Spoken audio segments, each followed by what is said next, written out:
The real May. I woke up and looked at the clock. I couldn't believe it. 35 minutes had already passed since the first alarm. The worst part? I had set 2 alarms, just minutes apart. I jumped up, got dressed in a rush, and within 4 minutes I was already on my way. In my mind, I frantically searched for an explanation for being late. Anger came almost immediately. I had failed myself. How could I not hear them? Why had my body betrayed me by letting me sleep longer? I felt tension in my neck. My breathing quickened. Time was chasing me, and I was powerless. I wanted to make up for the morning, so I went into a store to look at clothes. Maybe I'd buy something if I liked it. I found what I was looking for, and while standing in line, I prepared my phone for contactless payment. My card wasn't with me. When it was my turn, the cashier entered the amount into the terminal. I held up my phone, but the payment failed. The machine asked for a PIN, which required inserting the physical card, something I didn't have. I had to apologize and leave empty-handed. Humiliation. Everyone in the line stared at me as if I were a loser. Their looks screamed, "Why do you come to the store if you can't pay?" I felt my face heat up as if all the blood had rushed there. I quickly left, teeth clenched. On the final stretch to the bus stop, I saw the bus approaching. I couldn't see its numbered trees by the road obscured it. I didn't want to risk it, so I sped up, then started to run. The bus stopped. People started getting off. The crowd blocked my path, but I tried to push through, eyes fixed ahead to make sure it was worth the rush. And then I felt pain. I slammed my knee into a concrete trash bin. A wave of fury ran through my body. I groaned from the pain, but that was only the tip of the iceberg. It was the anger from the whole day about the alarms, the payment terminal, the people in my way. I wanted to hit the damn bin, but only clenched my fists. I cursed under my breath and tried to catch my breath. There was a lot to do at work. I like that. It makes time go by faster, keeps me from thinking about nonsense, and gives a sense of satisfaction if I manage to complete the task on time. My job is physical, so the pace and precision depend entirely on me.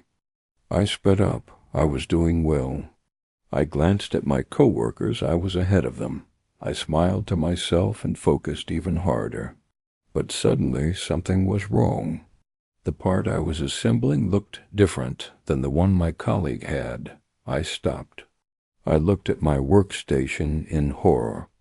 It turned out that for the last 2 hours I had been assembling a product that had been discontinued, an old model that was supposed to be replaced by a new one. A sinking feeling took over. It was no longer anger. It was exhaustion. Every cell in my body said, "Just give up. Why are you even trying?" Resignation was worse than anger. Anger gives energy, but this kills the will to even think. Finally, I get home after a hard day. I walk up to the elevator, press the button, and wait. I need to use the bathroom, so I'm getting more and more impatient. Finally, the doors open and I see him, my lifelong enemy. We've known each other since childhood. He always looked for a way to mess with me.